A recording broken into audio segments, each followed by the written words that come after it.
Shield of the Paladin, Chapter 1.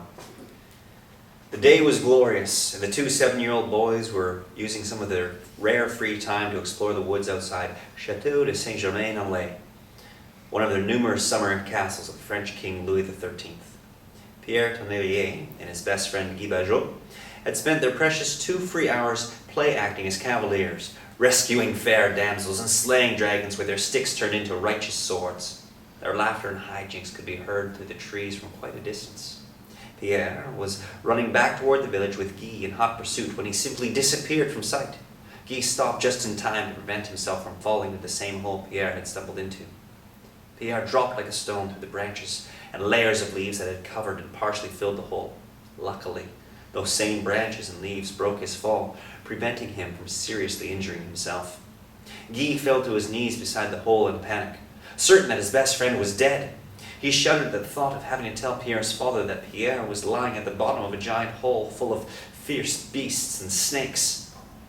Pierre groaned as he rolled over on his stomach to push himself up. Guy screamed his name at the top of his lungs from above. Mon Dieu! Pierre! Pierre! Is he dead? No, I'm not dead, Pierre assured his friend as he brushed off dirt and leaves and pulled sticky cobwebs out of his thick, jet-black hair. He would have to take out his ponytail to remove them all. The boy looked up. Zut alors! Guy, do not just stand there. Find a branch or something. Help me out. Guy ran back to the tree line, searching for a long enough, strong enough branch to push into the hole for Pierre to grab a hold of. While he waited for Guy to return, Pierre explored his temporary prison. The thin peasant lad pulled vines and roots away from the recesses of the fissure to find 4 perfectly formed rectangles cut into the sides of the hole in which he was currently trapped. 2 were on top and 2 beneath, and each space was long enough and deep enough for an adult to lie in comfortably. They nearly looked like places to sleep. Very deep shelves. Pierre was contemplating their use when a rather large branch came crashing into the hole just behind him, narrowly missing his head. Guy! What are you trying to do? Help me or kill me? Sorry, I lost my grip. Can you climb it? Pierre sighed and grabbed the lower branches and began his climb. He had made 3 or 4 rungs when something caught his eye in the upper opening. He climbed back down again to see what it was. Guy was not happy. What did you get off for? I'm trying to rescue you and you ain't helping much. Oh, be quiet, Pierre admonished Guy as he piled up branches to stand on so he could see into the long rectangle. He reached in and grabbed the item before falling back into the hole again. The young boy turned the object around in his hands a couple of times to examine it closely. It was slightly curved, about the size of a man's full palm, but rectangular in shape. It had dainty chains about 10 inches long attached to 2 corners. What could it be? He wondered. Guy's voice interrupted his thoughts. Come on, Pierre! We're late already and you needn't be dawdling in that hole. Pierre sighed and shoved the object in his waistband. Guy was right. His father would not be pleased that he was returning home so late. André Tonnelier was the village cooper, and Pierre was his only child and sole apprentice. There was work to be done, and his father only allowed Pierre a couple of hours away from the shop on Sundays. Guy's father and mother, Gustave and Violette, owned the shop next door to the cooperage and made cheese for the village and the chateau. Guy had 2 brothers, Yves and Claude, and a sister, Odette. Since Pierre's mother, Monique, and his baby sister had died in her birthing when Pierre was only 2 years old, Violette had become his surrogate mother, and Guy's siblings he considered his siblings too.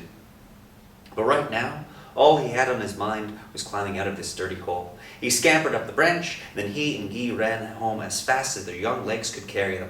While running, Pierre brushed as much of the dirt off of him as possible, but he was certain his father would still make him take a bath. Pierre hated baths. After the evening meal of bread, cheese, and a vegetable stew, Guy and Pierre took the mysterious object Pierre had found to the river and washed it thoroughly. Neither of them had ever seen anything like it. It was silver in color, but not as heavy as the silver money they had seen. The workmanship was finer than anything the craftsmen in the village could produce. The metal thin, but very strong. It had beautiful scroll work etched on the front. Neither of the boys could read, so the writing on it remained a mystery. In the middle of the elaborate metal plate was a jewel of some sort. It was large and oval, but the size of a small egg. The stone almost seemed magical, for it appeared to float in a hole in the metal plate. Try as they might, the boys could not find anything that connected the stone to the rest of the object. But when they touched it, the stone spun freely inside the hole.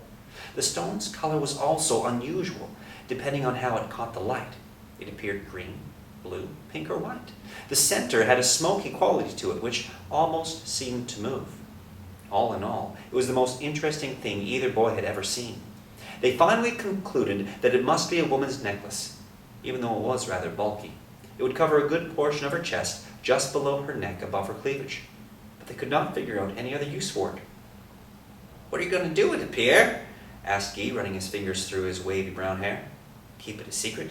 "Mon Dieu! Why? I bet you it's worth a lot of money. This could make you very rich." Guy was already dreaming of the possibilities. He and Pierre could travel and be somebodies in the world instead of being stuck in the village outside Château de Saint-Germain-en-Laye forever. Guy did not want to spend the rest of his life slaving away as a cheesemaker. It would be much more exciting being a squire or even a knight on a quest for the Holy Land. "Something tells me I may need it for something important someday," Pierre replied solemnly. "So you need to swear you will never tell another living soul about it." "Swear!" Guy reluctantly promised. He knew Pierre was right. 7 years old was a mite young for adventure, so saving the necklace for when they were old enough to leave the village was probably a smart idea. The boys went to sleep that night, dreaming of the adventures the necklace would someday buy.